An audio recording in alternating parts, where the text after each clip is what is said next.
जय हिंद दोस्तों। CRPF constable tradesman भर्ती 2023 फाइनली आपका फॉर्म अप्लाई का जो लिंक है वह एक्टिव कर दिया गया है। दोस्तों इसकी फॉर्म अप्लाई बताया गया था कि 27 मार्च से आपका शुरू होगा, लेकिन 27 मार्च से जो है केवल रजिस्ट्रेशन आपका शुरू हुआ था। फॉर्म अप्लाई का लिंक आपका एक्टिव नहीं किया गया था, लेकिन आज जो है यानी कि 1 अप्रैल यानी कि आज जो है आपका फॉर्म अप्लाई का लिंक एक्टिव कर दिया गया है और ये लिंक आज 12 बजे आपका एक्टिव किया गया है। तो इसका फॉर्म आपको कैसे अप्लाई करना है यानी कि कांस्टेबल ट्रेड्समैन जिसके अंतर्गत 9212 आपका पोस्ट है, इसकी फॉर्म अप्लाई का प्रोसेस जो है कंप्लीट स्टेप बाय स्टेप आज की इस वीडियो में जानेंगे। और इसके फॉर्म को आप सभी अपने मोबाइल फ़ोन से ही अप्लाई कर सकते हैं। मोबाइल फ़ोन से ही आपको बताएंगे कैसे अप्लाई करना है। लेकिन सबसे पहले आप सभी को बता दें, सीआरपीएफ कांस्टेबल ट्रेड्समैन की रिटेन एग्जाम की अगर आप सभी तैयारी कर रहे हैं, क्योंकि सबसे पहले आपका इसमें सीबीटी एग्जाम होगा, तो इसके लिए बेस्ट बुक रहेगा आप सभी के लिए चक्षु पब्लिकेशन का। यह एक कंप्लीट गाइड है जिसमें आपको सभी सब्जेक्ट देखने को मिल जाएंगे जो CRPF constable tradesman CBT exam में पूछे जाएंगे। तो दोस्तों इस बुक के माध्यम से आप सभी अपने कंप्लीट तैयारी कर सकते हैं। इसके परचेज का लिंक आपको डिस्क्रिप्शन में मिल जाएगा या नज़दीक के मार्केट से भी जाकर इस बुक को आप सभी परचेज कर सकते हैं। अब दोस्तों यहाँ पे बात करते हैं फॉर्म आपको कैसे फिल करना है। तो फॉर्म अप्लाई करने के लिए सिंपली जो है आपको जो है ऑनलाइन सरकारी जॉब.com, आप सभी को बता दें इसका लिंक आपको डिस्क्रिप्शन में मिल जाएगा। डिस्क्रिप्शन में दिए गए लिंक पर आप सभी क्लिक कीजिएगा और उस लिंक पर क्लिक करने के बाद डायरेक्ट आप सभी इस वेबसाइट पर आ जाएंगे ऑनलाइन सरकारी जॉब.com का। और इसके बाद आने के बाद जो है आपको नीचे की तरफ स्क्रॉल करना होगा। इसका लिंक आपको डिस्क्रिप्शन में मिल जाएगा और नीचे की तरफ स्क्रॉल करने के बाद यहाँ पे आप सभी देखेंगे फॉर्म अप्लाई लिंक, आपको एक ऑप्शन दिखाई देगा। तो इसके सामने आप क्लिक हियर पर सिंपली क्लिक कर दीजिएगा। इस पे क्लिक करने के बाद दोस्तों आपके सामने कुछ इस प्रकार के इंटरफेस आएगा। अब आपको यहाँ पे सबसे पहले रजिस्ट्रेशन करना होगा। तो सिंपली आप रजिस्टर के ऑप्शन जो है इस पर आपको क्लिक कर देना है। इस पर क्लिक कर देने के बाद कुछ इस प्रकार के इंटरफेस आपके सामने ओपन होकर आएगा। यहाँ पे इसे क्लोज कीजिए। अब दोस्तों यहाँ पे रजिस्ट्रेशन का जो फॉर्म है इसे आपको फिल करना है। तो सबसे पहले यहाँ पे आप सभी को पोस्ट नेम जो है सिलेक्ट कर लेना है, यानी कि कौन से पोस्ट के लिए आप फॉर्म अप्लाई करना चाहते हैं। इसमें काफ़ी सारे पोस्ट है, तो जैसे ही आप सभी यहाँ पे क्लिक करेंगे आपके सामने पोस्ट नेम यहाँ पे शो कर देगा, जैसे कि ड्राइवर हो गया, मोटर मैकेनिक व्हीकल हो गया, कोबलर हो गया, कारपेंटर हो गया। इसके अलावा आप सभी यहाँ पर देखेंगे टेलर हो गया, ब्रास बैंड हो गया, पाइप बैंड हो गया, बगलर हो गया, गार्डनर हो गया। इसके अलावा कुक का आपका ट्रेड होगा, यहाँ पर देखेंगे पेंटर हो गया, कुक हो गया, वाटर कैरियर, वाशरमैन, बार्बर। और इसके अलावा दोस्तों यहाँ पे बात करें तो सफाई कर्मचारी, मेसन, प्लम्बर, इलेक्ट्रीशियन। तो यहाँ पे काफ़ी सारे ट्रेड है। आप अपने अकॉर्डिंग जिस भी ट्रेड के लिए फॉर्म अप्लाई करना चाहते हैं उस ट्रेड को यहाँ पे सेलेक्ट कर लेना है। तो चलिए यहाँ पे कांस्टेबल कुक को हम यहाँ पे सेलेक्ट करते हैं। कांस्टेबल कुक के ऑप्शन पर क्लिक करने के बाद ऑटोमेटिक यहाँ पे पोस्ट कोड जो है 11 फिल हो जाएगा। जो भी आप यहाँ पे ट्रेड चूज करना चाहते हैं आप यहाँ पे फिल कर सकते हैं अपने अकॉर्डिंग। इसके बाद दोस्तों आपको अपना यहाँ पे फुल नेम देना है, जो भी आपका नेम है। और नेम जो है 10th के सर्टिफिकेट यानी कि 10th के जो सर्टिफिकेट या मार्कशीट पर जो आपका नेम है वही सेम नेम यहाँ पे आपको देना है। इसके बाद दोस्तों आपको अपना मोबाइल नंबर यहाँ पे देना है, कन्फर्म आपको मोबाइल नंबर करना है। देन आपको अल्टरनेट मोबाइल नंबर आप अगर आप देना चाहते हैं तो दे सकते हैं, अन्यथा इसे ब्लैंक छोड़ दे। इसके बाद ईमेल एड्रेस आपको देना है, कन्फर्म ईमेल एड्रेस करना है। और ईमेल एड्रेस आप सभी को बता दें एक्टिव ईमेल एड्रेस आप सभी दीजिएगा, क्योंकि उस पर जो है आपका रजिस्ट्रेशन नंबर और इसके अलावा पासवर्ड जो है आपका सेंड किया जाएगा। तो फ्यूचर में कभी भी अगर आप लॉगिन करते हैं तो यही रजिस्ट्रेशन नंबर और पासवर्ड से आप सभी लॉगिन कर पाएंगे। इसलिए ये ईमेल एड्रेस जो है जो आपके पास एक्टिव हो वहीं आप सभी ईमेल एड्रेस दीजिएगा ताकि उस पर मैसेज आ सके। इसके बाद दोस्तों आपको नीचे की तरफ इसे डिक्लेरेशन करना है इस बॉक्स पर क्लिक करके, और यहाँ पे कैप्चा फिल करना है। और कैप्चा फिल करके आपको यहाँ पे रीवेरीफाई पर क्लिक कर देना है। इसके बाद दोस्तों आपके सामने कुछ इस प्रकार के इंटरफेस ओपन होकर आएगा, यानी कि रीवेरीफाई करने के लिए बोला जाएगा। तो यहाँ पे जो जितने भी आप बॉक्स देख रहे हैं इन सभी बॉक्स पर आपको क्लिक कर देना है। तो चलिए यहाँ पे क्लिक कर देते हैं, इसके सामने और यहाँ पे अब आपको यहाँ पे सबमिट कर देना है। सबमिट करने के बाद आपकी ईमेल एड्रेस पर जो है यहाँ पे आपका रजिस्ट्रेशन नंबर और पासवर्ड सेंड किया जाएगा। तो जैसे ही आप सभी सबमिट पर क्लिक करेंगे यहाँ पर देखेंगे the information one submitted can not be modify, यानी कि एक बार ये जो है अगर इन्फॉर्मेशन आप सभी सबमिट कर देते हैं उसके बाद इसे मॉडिफाई नहीं कर पाएंगे। तो इसे जो है आपको ध्यान से देखना है। इसके बाद आपको ओके पर जो है क्लिक कर देना है। ओके पर क्लिक कर देने के बाद आपके सामने जो है एक नेक्स्ट इंटरफेस ओपन होकर आएगा कुछ इस प्रकार के। अब देखिए यहाँ पे शो कर देगा कि आपका रजिस्ट्रेशन नंबर क्या है। रजिस्ट्रेशन नंबर आप सिंपली स्क्रीनशॉट ले लीजिएगा या इसे आपको नोट कर लेना है। अब दोस्तों यहाँ पे जो है इस पेज को जो है आपको यहाँ पे सिंपली क्लोज कर दीजिए। देन आप सभी देखेंगे यहाँ पे कुछ इस प्रकार के जो है आपको शो करेगा। अब दोस्तों यहाँ पे गो टू एप्लीकेशन का एक ऑप्शन आपको दिखाई देगा, तो सिंपली इस पर जो है आपको क्लिक कर देना है। गो टू एप्लीकेशन पर जैसे ही क्लिक करेंगे आपके सामने कुछ इस प्रकार के इंटरफेस आएगा। तो थोड़ा सा यहाँ पे ये लोडिंग लेगा, आपको थोड़ा सा वेट करना है। आप सभी यहाँ पर देख सकते हैं। इसके बाद दोस्तों आपको यहाँ पे क्लोज पर क्लिक कर देना है। देन आपको नीचे की तरफ आना है। अब यहाँ पर देखेंगे, अब यहाँ पे आपसे जो है जो डिटेल्स है, नेक्स्ट डिटेल्स, जैसे कि जेंडर का डिटेल्स बोला जाएगा, तो आप सभी अपना जेंडर जो है यहाँ पर सेलेक्ट कर सकते हैं। जो भी आपका जेंडर है, मेल या फीमेल, तो सिंपली आप सभी यहाँ पे जो है उसे सेलेक्ट कर लीजिएगा। देन आपको यहाँ पे डेट ऑफ बर्थ अपना देना है। इसके बाद दोस्तों एज एज ऑन 1/8/2023 तक जो है आप सभी को बता दें, यहाँ पे जो एज आपका काउंट किया जा रहा है 1 अगस्त 2023 के अकॉर्डिंग। तो 1 अगस्त 2023 तक आपका मिनिमम जो है 18 बरस होना चाहिए। इसके बाद नेशनलिटी में ए सिटीजन ऑफ इंडिया, इस पर जो है आपको क्लिक कर देना है। देन आपको यहाँ पे रिजर्वेशन कैटेगरी, तो सिंपली इस पर आप क्लिक कीजिएगा और इस पर क्लिक कर देने के बाद आपका जो भी कैटेगरी है, अनरिजर्व, EWS, OBC जो भी है, आप सभी सिंपली यहाँ पे जो है यहाँ पे सेलेक्ट आपको कर लेना है। इस पर सेलेक्ट करने के बाद दोस्तों आपको नीचे की तरफ आना है और यहाँ पे आप सभी देखेंगे आपका फादर्स नेम पूछा जाएगा, मदर्स नेम आपको यहाँ पे फिल करना है। देन आपको यहाँ पे नीचे की तरफ आने के बाद टेस्ट सिटी प्रीफ्रेंस, तो ये काफ़ी इंपॉर्टेंट है। आपको यहाँ पे स्टेट और सिटी यहाँ पे दिया गया है, तो यहाँ पे सिंपली क्लिक करके आप सभी टेस्ट सिटी स्टेट जो है यहाँ पे सेलेक्ट कर सकते हैं।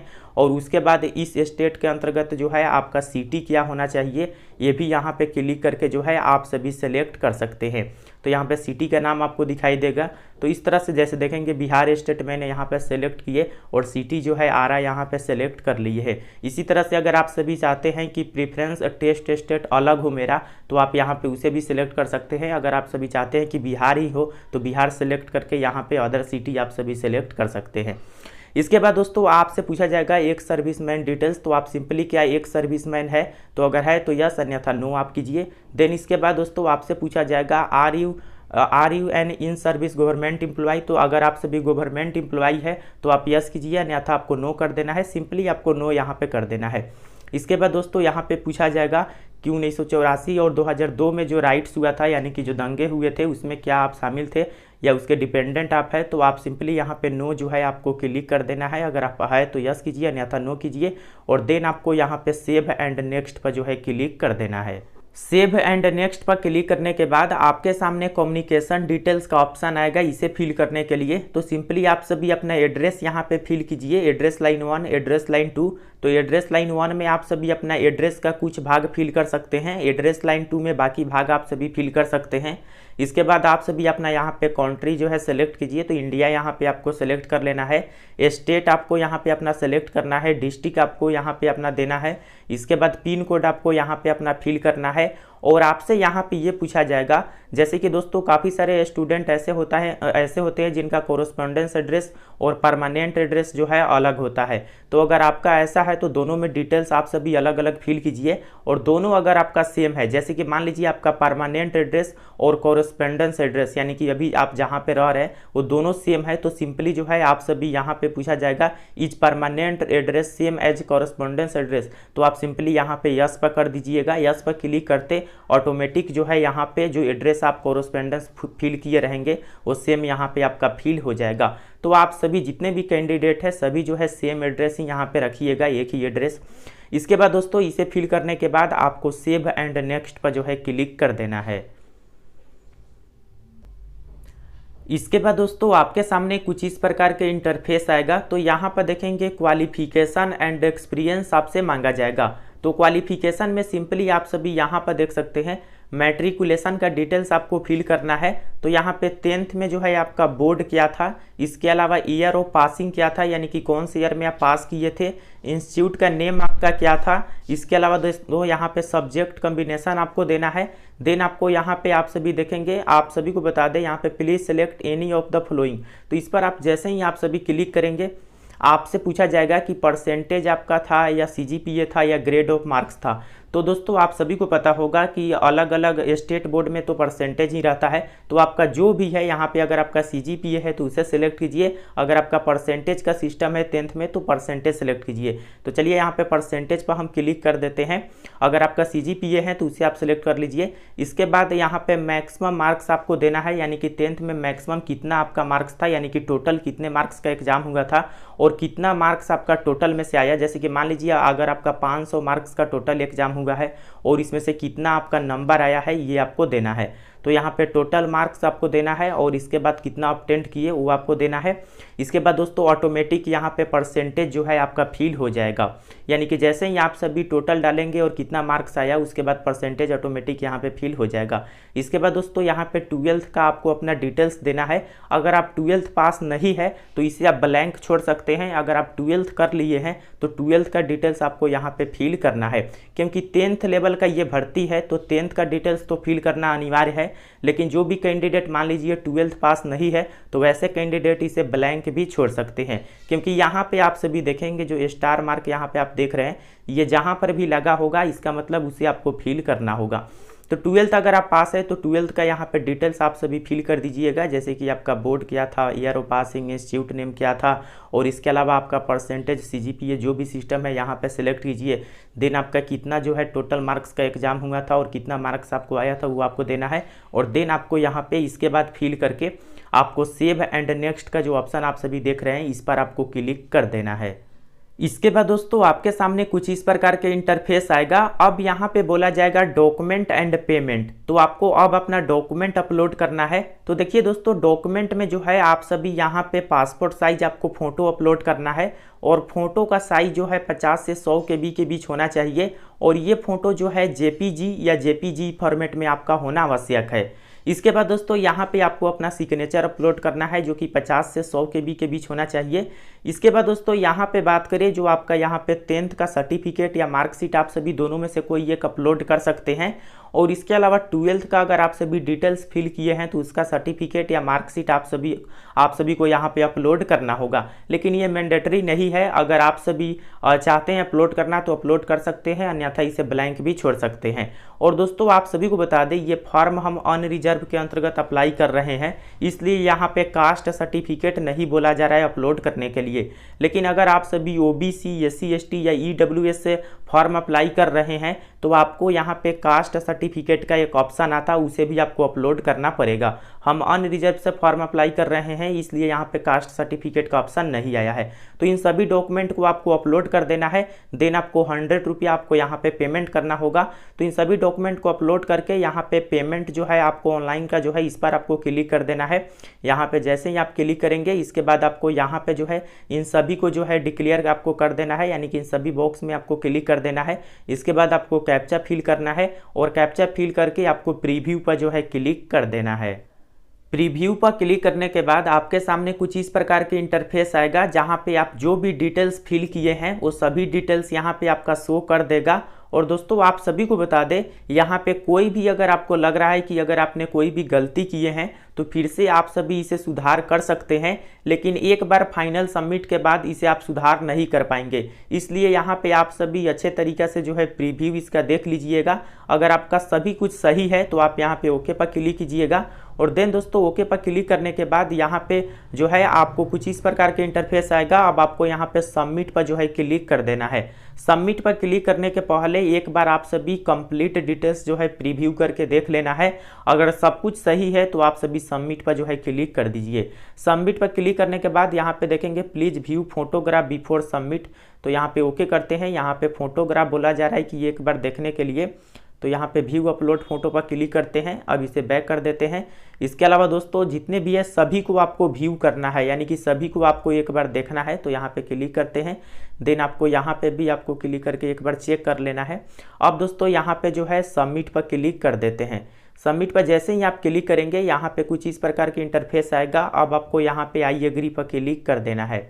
आई एग्री पर क्लिक करने के बाद आपके सामने देखेंगे पेमेंट का यहाँ पे ऑप्शन ओपन होकर आ गया, यानी कि अब आपको पेमेंट करना है।